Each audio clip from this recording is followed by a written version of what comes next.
கைதியை அரெஸ்ட் பண்ணி காவல் நிலையம் தான் கொண்டு போனோம். இது காவல் நிலையம் கொண்டு போனதான் லாக்அப் டெத்து. காவல் நிலையமே போலியே, ஒரு ரவுடிங் அடிச்சு சாவடிக்கிற மாதிரி தான் அடிச்சு சாவடிச்சுக்கிறாங்க. இப்போ அவர் இறந்துட்டாரு, அவங்க குடும்பத்துக்கு வேலை கொடுத்தாங்க, ஏதோ நஷ்டஈடு கொடுத்துருக்காங்கன்னு சொல்லியிருக்காங்க. ஆனால் அந்த நகை ஒன்று ப்ராப்பர்ட்டி ரெக்கவர் பண்ணலையே. அந்த பொம்பளைக்கும் அந்த டிஎஸ்பிக்கு என்ன அவ்வளோ ஸ்ட்ராங்கான ஒரு தொடர்பு? அவங்க சொன்ன உடனே அந்த டிஎஸ்பியை ஆக்ஷன் எடுக்க சொல்றாரு. அதெல்லாம் தெரியணும்ல, அது வெளியில் வரணும்ல. ப்ரூஃப் எவிடன்ஸ் எல்லாமே எடுத்துட்டு இவன் தான் பண்ணான்னு தெரிஞ்ச பிறகு நீங்கள் எது வேணாலும் பண்ணலாமே. தேவையில்லாமல் ஒவ்வொருத்தனையாக அந்த மாதிரி ஒரு மர்டர் பண்ணி அவன் ஃபேமிலியை இழந்து எல்லாமே தவிக்கிறாங்க. ஒரு கம்ப்ளைண்ட்டே நீ ஸ்டேட்மெண்ட் வாங்காமல் எப்படி ஒருத்தனை போய் அரெஸ்ட் பண்ணுவேன்? அவனை போய் வடிப்ப வீட்டிலேருந்து போலீஸ்காரனா என்ன அராஜகம் பண்ணலாமா? ரொம்ப அசிங்கமான மானக்கேடான செயல் இது. இந்த மாதிரி சம்பவம் தமிழ்நாட்டில் நடக்கக்கூடாது. இதுவே பர்சனல் லாஸ்ட்டாக இருக்கணும். இப்போ சிவகங்கைக்கு திரிபுவனம் ஒரு கிராமத்தில் இந்த லாக்அப் டெத் நடந்தது இல்லையா? அதில் அதை பாதிக்கப்பட்ட பெண் நகை திருட்டு போயின்னு சொல்லி எதனா ஒரு விசாரணை நடந்துச்சு. அவங்க பற்றி எனக்கு இந்த வழக்கை பற்றி எப்படி நினைக்கிறேன்? லாக்அப் டெத் அதாவது திருட்டு வழக்கு அவங்க கம்ப்ளைண்ட் கொடுத்து கம்ப்ளைண்ட் கொடுக்கலன்றாங்க. பல மோசடி அப்புறம் பிரச்சனை. ஃபர்ஸ்ட் கம்ப்ளைண்ட் கொடுத்தாக்கா எப்பவுமே நம்ம போய் ஒரு ஸ்டேஷனில் போய் கம்ப்ளைண்ட்டை பேப்பரில் எழுதி கொடுங்க, பேப்பரில் எழுதி கொடுத்து கம்ப்ளைண்ட் எடுத்து கொடுத்துங்க. அதுக்கப்புறம் சிஎஸ்ஆர் போட்டு அதுக்கப்புறம் ஃபைல் பண்ணாங்க. சும்மா வாயில் சொல்கிறதுக்காக பண்ணாங்க. அப்போது இந்த சுதந்திர நாட்டில் என்ன உரிமை இருக்குது?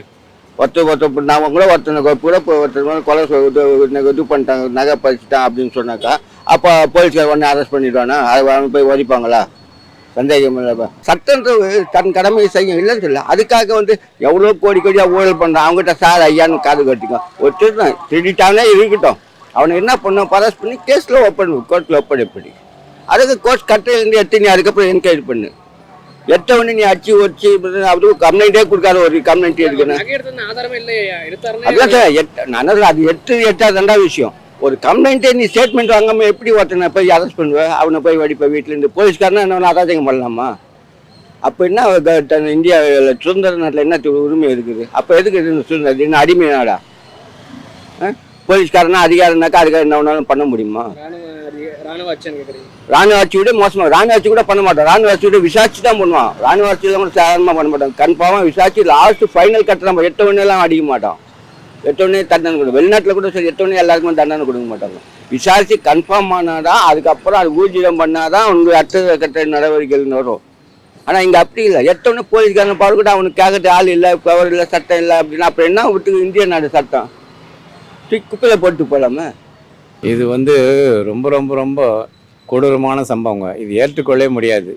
ஒரு அப்பாவியை போட்டு இத்தனை பேர் அடியான்னு அடித்து அவனை சாகடிக்கிற நிலைமைக்கு அடிச்சிருக்காங்கன்னா இது யாரும் மேலிடத்துல உத்தரவு வாங்கி தான் அதை பண்ணியிருக்காங்க. அப்படியே அவனை ஏன் கூட்டி போய் விசாரிக்கிறதுக்கு எதுங்க அடிக்கணும்? அதுக்கு மேலே இருக்காங்க. டிஎஸ்பி யாரும் டிஎஸ்பி அவர் அவர் அடிக்கல, அவர் விசாரிக்கணும்னு சொல்லியிருப்பாரு. ஆனால் அவருக்கு மேலே இருந்து யாரும் உத்தரவு வந்திருக்கும். அவசியமே இல்லை. இது அதுதான் கூண்டோட கழிச்சிட்டாங்களே. இப்போ கூண்டோட கழிச்சாச்சு. இது ரொம்ப அசிங்கமான மானக்கேடான செயல் இது. இந்த மாதிரி சம்பவம் தமிழ்நாட்டில் நடக்கக்கூடாது. இதுவே பர்சனல் லாஸ்ட்டாக இருக்கணும். நான் எவ்வளோ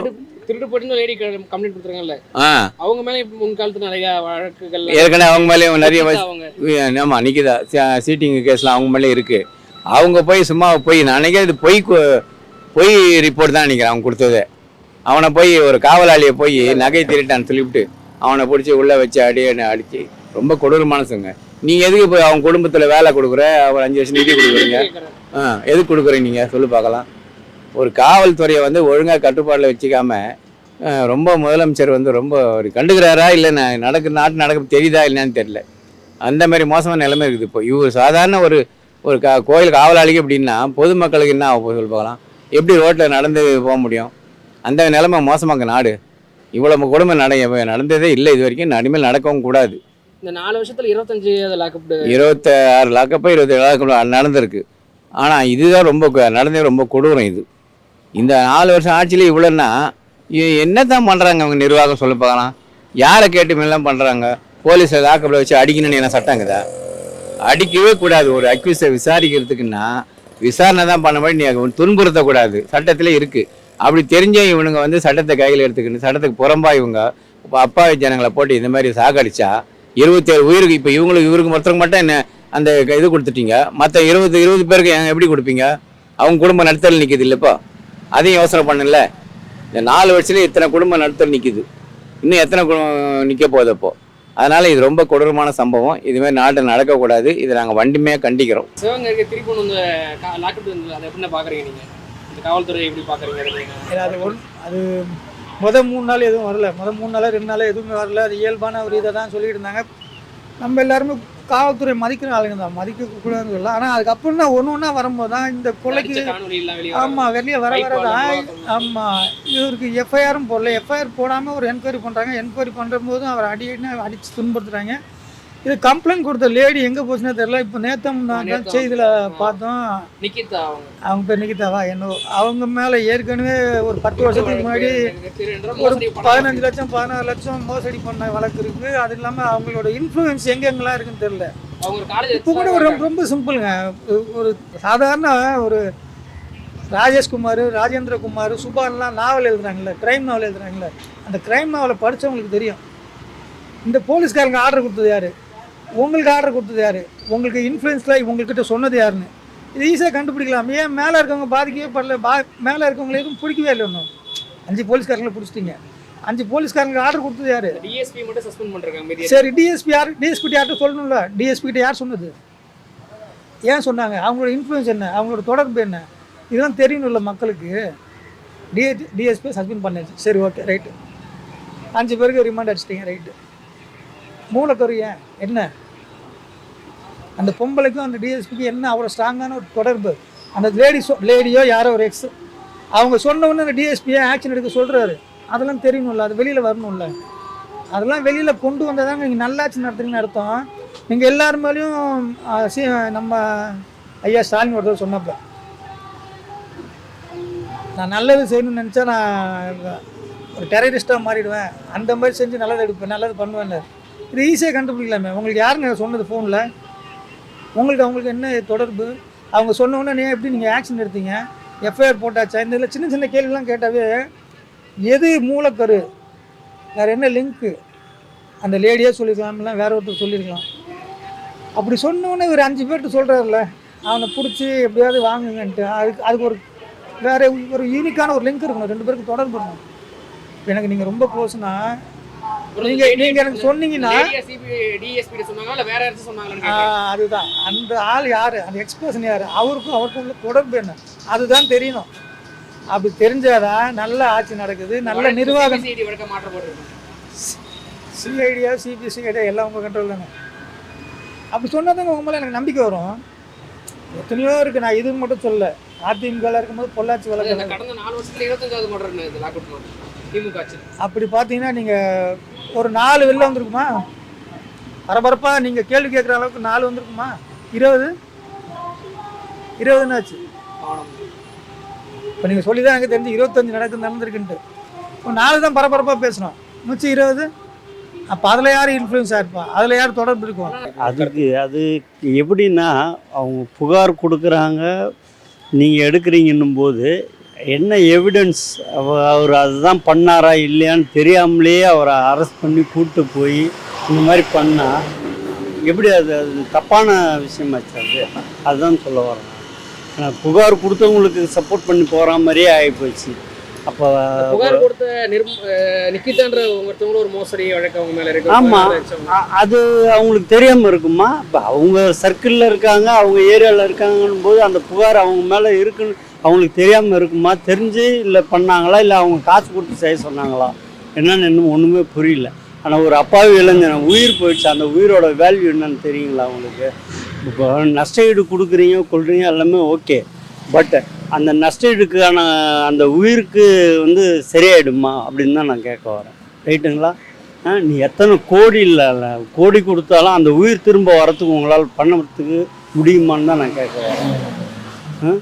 ஏன் அந்த மாதிரி நல்ல ப்ரூஃபை எவிடன்ஸ் எல்லாமே எடுத்துகிட்டு இவன் தான் பண்ணான்னு தெரிஞ்ச பிறகு நீங்கள் எது வேணாலும் பண்ணலாமே. தேவையில்லாமல் ஒவ்வொருத்தனையாக அந்த மாதிரி ஒரு மர்டர் பண்ணி அவங்க ஃபேமிலியை இழந்து எல்லாமே தவிக்கிறாங்க. இப்போ பாவம் அவ்வளோ கஷ்டப்பட்டு வளர்த்து ஆளாக்கி லாஸ்ட் டைமில் இவ்வளோ உயிர் போயிடுச்சுன்னும் போது எவ்வளோ கஷ்டமாக இருக்கும். கொஞ்சம் யோசனை பண்ணி அந்த வழக்கில் டிஎஸ்பி போன்றவங்க சஸ்பெண்ட் பண்ணிருக்காங்க. மீதி 5 காவலர்களை சஸ்பெண்டே வேணாங்க, நான் பணியிடை நீக்கமே கூட உடனே டிஸ்மிஸ் பண்ணுன்ற. நான் இது கண் துடைப்பு. பணியிடை நீக்கனாக்கா அது கணத்தோட இப்போ திரும்ப நீ வேறு ஏரியாவில் அவனை ட்ரான்ஸ்ஃபர் பண்ணுவீங்க போடுவீங்க. எதுக்கு நான் இது நீ அந்த பொம்பளை விசாரிக்கணும். நிக்கிதான்ற லேடி இருக்காங்க, அவங்களுக்கு டிஎஸ்பி எப்படி தொடர்பு இல்லை வேற அதை நடுவில் இருந்து சொன்னாங்க, அதை விசாரிக்கணும். அதை விசாரிச்சு இதில் யார் இதுக்குள்ளார இன்வால்வ் ஆகியிருக்காங்களோ அவங்களுக்கும் பனிஷ்மெண்ட் கொடுங்கன்னு தான் நான் சொல்ல வரேன், புரியுதுங்களா?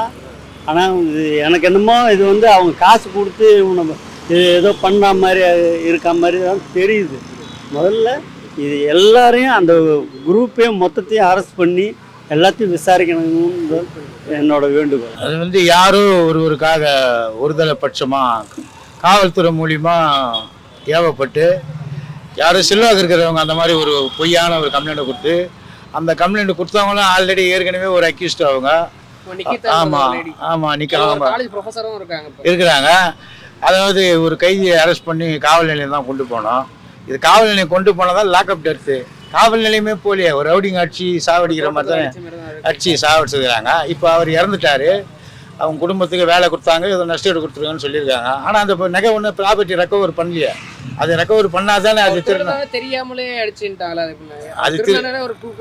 அது திருட்டுக்கோசரம் பண்ண மாதிரி இல்லையா, அது ஏதோ ஒரு சுயநலமாக ஏதோ பண்ண மாதிரி இருக்குது. ஆனால் இந்த மாதிரி சாவுங்க வந்து நிறைய நடக்குது. அது போலீஸுக்கு வந்து அந்த ஆளக்கூடிய ஆட்சியாளர் தான் அவ்வளோ அதிகாரத்தை கொடுத்துருக்குறாங்க. போலீஸே அந்த மாதிரி பண்ணும்போது மக்கள் வந்து காவல்துறைக்கு சமீபத்தில் ஒரு காவல் நிலையத்தில் போய் புகார் கொடுக்க போன லேடியை வந்து இன்ஸ்பெக்டர் கற்பழிப்பு. அப்போ எப்படி போக முடியும் காவல் நிலையத்துக்கு? காவல் நிலையமே தேவையில்லையா அதுக்கு நாங்களே தண்டனை கொடுத்து நாங்களே பண்ணிக்கலாமே. இது தொடர்ச்சியாக நடந்துங்க தானே இருக்குது. ஒரு ஆட்சியிலே நடந்துங்க. அவர் எடப்பாடி ஆட்சியில் அப்படி தான் நடக்குது.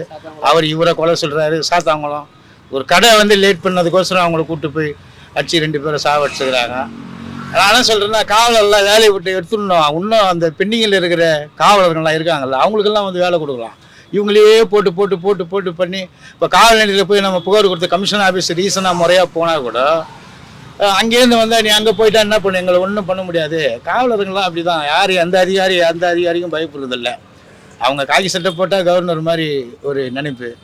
அது மாதிரி கம்ப்ளைண்ட் கொடுக்க போகிறவங்கள இது பண்ணுறது இல்லை. இது ஒரு சாதாரண ஒரு நகை திருட்டுக்கு டிஎஸ்பி அளவு பண்ண எஸ்பி அளவு பண்ணது பவர் இருக்கும். அந்த நடுவில் ஆள் இருக்காங்களா? ஆமாம், அது இருக்கும். அதிகாரிங்க வந்து ஒரு ஒரு கேங்க்கு ஸ்டார்ட் பண்ணால் அதுக்கு ஒரு லீடர் இருப்பாங்கல்ல, ஒரு ஸ்பெஷல் டீம், இன்ஸ்பெக்டர், ஏசி, டிசிங்க இருப்பாங்கல்ல. அவங்க இல்லாமல் இவங்க எப்படி தனிப்பட்ட முறையில் எங்கேயோ ஒரு இடத்துல அது ஒரு காடு மாதிரி இருக்குது, அங்கே இட்டுன்னு போய் அடிச்சு அது ஒரு திமுக கவுன்சிலரோட தோட்டம். அங்கே கொண்டு அது காரில் ஏற்றுனதே திமுக இதை தான் ஏற்றிருக்காங்க. அவங்களாம் கூப்பிடணும். அவங்கெல்லாம் கூப்பிட்டு அவங்க மேலாம் நடவடிக்கை எடுத்து அதெல்லாம் யார் என்னன்னு சொல்லிட்டு போலீஸ் வந்து சரியாக நடவடிக்கை எடுக்கணும். இன்னும் ஒரு 50% தான். அது கூட இந்த காவல் நடவடிக்கையும் சரி, தமிழக அரசுடைய நடவடிக்கையும் மாற்றப்பட்டிருக்கு. அது எதனால் அந்த வீடியோ வந்ததுனால மட்டும்தான். அதுக்கப்புறம் தான் இந்த ஒரு ஆக்ஷனு ஸ்டாலின்னு போய் அவங்கக்கிட்ட பேசணும் கொண்டதும் மன்னிப்பு கேட்டதும் கொண்டதும். இந்த கடந்த 4 வருஷத்துல இதோட 25வது லாக்அப் நடத்துனது இந்த மாதிரி மரணம். ஆமாம், காவல்துறையை பொறுத்தளவுக்கு அதாவது 24 மணி நேரத்தில் எஃப்ஐஆர் காப்பி போடணும்னு சொல்லிட்டு சட்டம் சொல்லுது. யார் போடுறா? எந்த அதிகாரியும் போகிறது கிடையாது. போய் கம்ப்ளைண்ட்டை நாங்கள் கொடுக்க போனாவே ஒரு 500 ரூபா கொடுக்கணும். அந்த கம்ப்ளைண்ட்டு திருப்பி ரிட்டர்ன் வாங்கினாலும் 500 ரூபா கொடுக்கணும். நேரையே போய் தனிப்பட்ட சுதந்திரமாக போய் ஒரு கம்ப்ளைண்ட் கொடுத்து நடவடிக்கை எடுத்து யாருக்கும் எதுவும் பண்ணதே கிடையாது காவல்துறைங்க. இல்லை யாருன்னா ஒரு அரசியல்வாதி மூலிமா போகணும், ஒரு வழக்கறிஞர் மூலிமா போகணும். காசே இல்லாதவங்க என்ன பண்ணுவாங்க? அவர் வந்து செக்யூரிட்டி வேலை செய்கிறவர். அவருக்கு வண்டியே ஓட்ட தெரியாது. அவர் காரும் ஓட்ட தெரியாது. அவங்ககிட்ட சாவி கொடுத்தா அப்படின்னு அந்த லேடியை இது வரைக்கும் அரெஸ்ட் பண்ணலையே. அந்த லேடி அவங்க 2 பேரை பிடிச்சி நேரம் இது பண்ணிடுவோம். நல்லா காரணம் என்னன்னு அதுதான். அது ஒரு இதுவாக இருக்குது. பொய் தான். அது உண்மையாக இருந்தால் கூட சரி, அவங்களே சீட்டிங் தானே. அந்த நகை வந்து அவங்க உள்ளே எப்படி வைப்பாங்க? அது மாதிரி கேட்டால் ஸ்கேன் எடுக்க போனாங்க, அதனால முன்னாடி கைட்டு வைக்கிறான்றாங்க. ஸ்கேன் எடுத்தா இப்போ உயிர் போயிடுச்சு, ப்ராப்பர்ட்டி ரெக்கவர் ஆகலையே.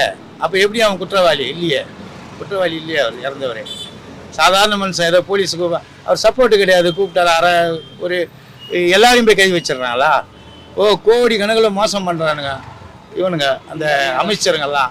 அவனை எத்தனை பேர்? இப்போ பாலாஜி, செந்தில் பாலாஜி அவரை கூட்டிட்டு போய் அடிச்சிட்டாங்களா? எவ்வளோ கோடி பண்ணாங்க. ஒன்றுமே இல்லாத ஆள் வந்து ஒரு கேட்காத கொள்ளாத, எஃப்ஐஆர் பதிவு பண்ணாத, காவல் நிலையத்தில் கொண்டு போகாத, எங்கேயோ ரவுடி பசங்க வந்து ஒரு கேங் செட் பண்ணி ஒரு ஆளை ஸ்கெட்ச் போட்டு தூக்கின மாதிரி தானே தூக்கி இது பண்ணாங்க. அது போலீஸுங்களுக்கும் சம்மந்தம். போலீஸுங்களை வந்து எனக்கு தெரிஞ்சு என்ன வேலையை விட்டு சுத்தமாக எடுத்துடணும். இந்த சஸ்பெண்டு, ரிமாண்டு இதெல்லாம் இருக்கக்கூடாது. அதே போல் மற்றபடி ரவுடிங்களுக்கு அந்த மாதிரி ரவுடிங்களுக்கு என்ன தண்டனை கொடுக்குறோமோ அந்த குற்றத்துக்கான ஒரு இது இருக்குது, அந்த தன்மை எவ்வளோ கொடூரமாக செய்கிறோம். நீதிபதி அதை பார்த்தா தண்டனையாக கொடுக்குறாரு. ஆனால் அவனுங்க செஞ்சது மன்னிக்க முடியாத குற்றம். ஒரு காவல்துறையில் இருக்கிறவங்க இல்லை, காவல்துறையில் இருக்கிறவங்க வந்து இதை மட்டுமா பண்ணுறாங்க, எதுக்கெல்லாம் காவலாக இருக்கணுமோ அதெல்லாம் அவங்க பண்ணிட்டாங்க. சீட்டிங்லேருந்து, கொலையிலேருந்து, கொள்ளையிலேருந்து, சொத்துக்கு அவசரம், அது மாதிரி நிறைய வேலைகள் அவங்களே பண்ணியிருக்கிறாங்க. இந்த இந்த பசங்க, சின்ன பசங்களுடைய விஷயம் இதெல்லாம் அவங்களே பண்ணியிருக்காங்கல்ல. யாரும் எந்த தப்பும் செய்யாமல் இல்லை. ஆனால் அந்த நகைக்கோசரம் அவர் அந்த மாதிரி பண்ணணுன்ற அவசியம் இல்லை. நம்ம என்ன கேட்குறோன்னா, போலீஸ் நிலையத்தை கொண்டு போகல. அவங்களுக்கு ஸ்பெஷல் டீ பண்ணால் அந்த லீடர் யார்? அந்த லீடரே வேலையை சுத்தமாக எடுத்துணுன்றேன். இன்னும் நான் அப்போ போலீஸ்கார மேலே நம்ம வந்து கொட்டும் சொல்ல, அந்த வேலைக்காசரமே காத்திருக்கிற அதிகாரிங்க இப்போ அந்த தகுதியான எவ்வளோ பேர் இருக்காங்க. அவங்கெல்லாம் வந்து தூக்கி போட்டு ஒரு தவறு செஞ்சால் எடுத்துடணும். இவ்வளோ ஆதாரங்க நம்ம கையில் இருக்குது, ஒரு வீடியோ ஆதாரம். இதுக்கப்புறம் விசாரணையே தேவையில்லை எனக்கு தெரிஞ்சு. இதுக்கப்புறம் அவனை விசாரணை பண்ணி சத்தம் வரப்போகிறதில்ல. அவனுக்கு கவர்மெண்ட் வேலை கொடுக்குறோன்னு சொல்லியிருக்கிறாங்க, பணம். அப்போ எல்லாருக்குமே கொடுக்கலையா? அது மாதிரி இப்போ இவருக்கு செத்தா கூட இதுக்கு முன்னாடி அந்த லாக்அப் டெத்தில் எல்லாம் அந்த மாதிரிலாம் கொடுக்கலையா? ஏன், என்ன காரணம்?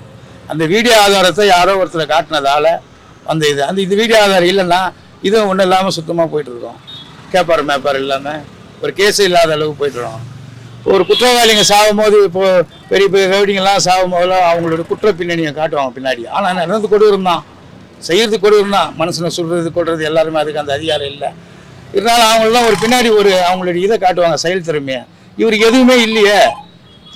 இவர் நல்லவராச்சே, ஒரு செக்யூரிட்டியில் இருக்கிறவர், ஒரு வழக்கில் பதிவு பண்ணாலும் ஒரு சரித்திர பதிவு குற்றவாளி கூட கிடையாது. அவரை கூட்டின்னு போய் தனிப்பட்ட முறையில் ஒரு ஆள் இடத்துல அடிச்சு அந்த மாதிரி அந்த அதிகாரம் அவங்களுக்கு எப்படி கொடுக்குறாங்கன்னு தெரியல. ஆனால் இந்த வழக்கில் மட்டும் எல்லா தலைவரும் பேசுகிறாங்க, வழக்கறிஞர்களே பேசுகிறாங்க, நீதிபதிங்களே உங்களுக்கு அடிக்கிறதுக்கு அதிகாரம் இல்லைன்னு.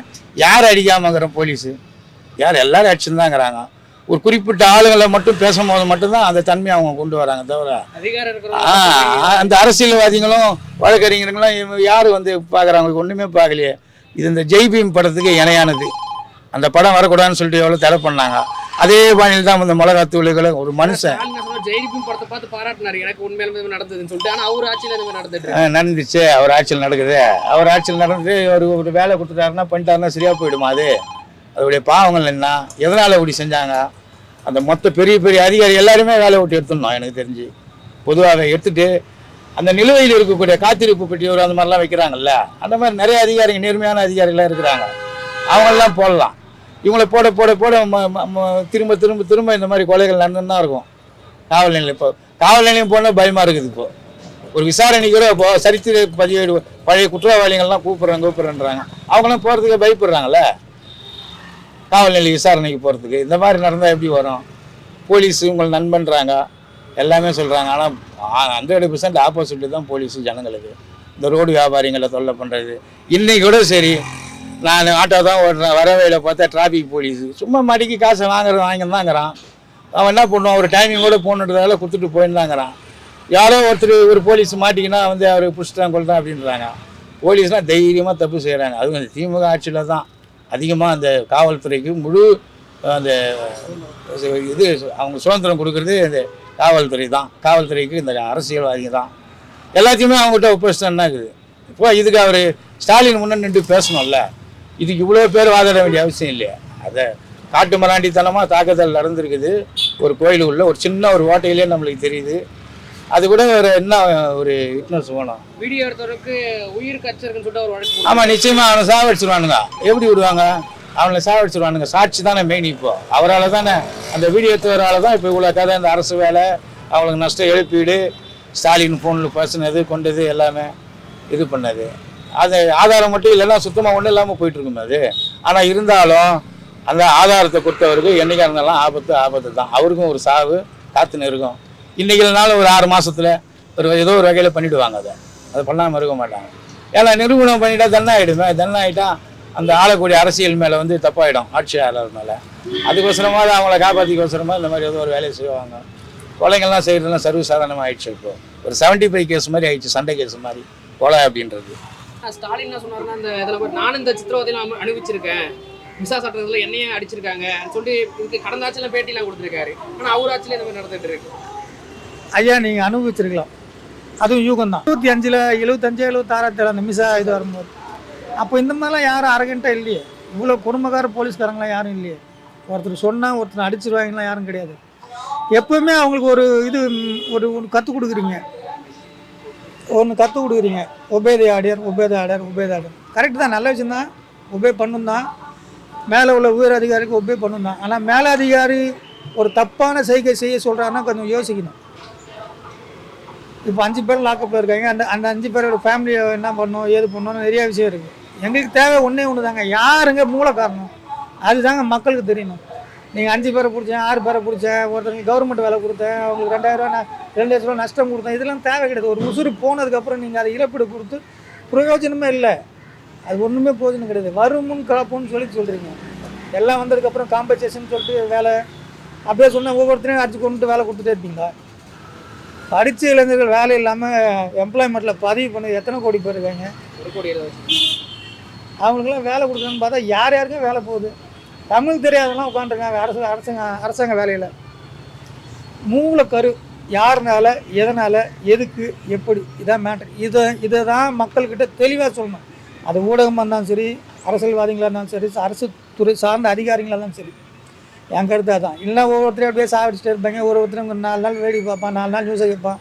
இதுக்கப்புறம் ஆட்சி நியூஸ் வந்தோன்னா அடுத்து போயிடுவான். 3 நாள் மணி வரைக்கும் நடிகர்கள் கஞ்சா கேஸு பயங்கர பீக்காக இருந்தது, இப்போ இது வந்துருச்சு, இது முடிஞ்சோன்னா அடுத்தது. இப்படி மக்களை பதட்டமாகவே வச்சுக்கிட்டு என்ன அதிகாரம் அது? உங்களுக்கு தான் தேவை, கடைசி வரைக்கும் மக்கள் பதட்டமாக இருக்கணும்.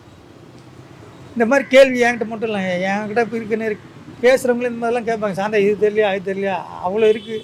கடைசியாக ஒரு 4 பேரை பிடிச்சிட்டாங்க. 4 பேருக்கு அந்த பொம்பளைங்க சம்மந்தம் இல்லை.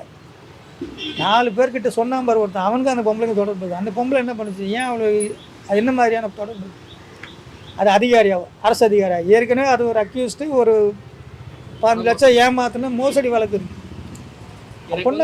ஸ்டாலின் துணை முதலமைச்சர் தெரியும் சொல்லி அது உலகக்கோப்பையை கொடுத்து நம்ம பார்த்துருக்கோம். மாற்றுத்திறனாளி ஒருத்தர் உலகக்கோப்பையை கொடுத்துருக்கோம். அந்த மாதிரி கதை நிறையா இருக்கும். அந்த மாதிரி இந்த பொம்பளையும் சொல்லிருக்கலாம். இந்த பொம்பளை சொல்லிட்டுங்க, உங்கள் சம்மந்தம் இல்லைன்னு சொல்லணும்ல. சம்மந்தம் இல்லைன்னு சொன்னால் இந்த பொம்பளையை பிடிச்சி அதுக்கு கரெக்டான அந்த பொம்பளைக்கு ஒரு பனிஷ்மெண்ட் கொடுக்கணும், அது கொடுக்கணும். அதுவும் இல்லை, எதுவும் இல்லைன்னா மக்களை முட்டாளாக வச்சுருக்கீங்களே, அதுதான் வருத்தம். எனக்கு தெரிஞ்சு மக்கள் மாறணும். அது முட்டாளாக இருக்க வரைக்கும் மேலே ஏறி சவாரி செஞ்சுட்டு தான் இருப்பாங்க.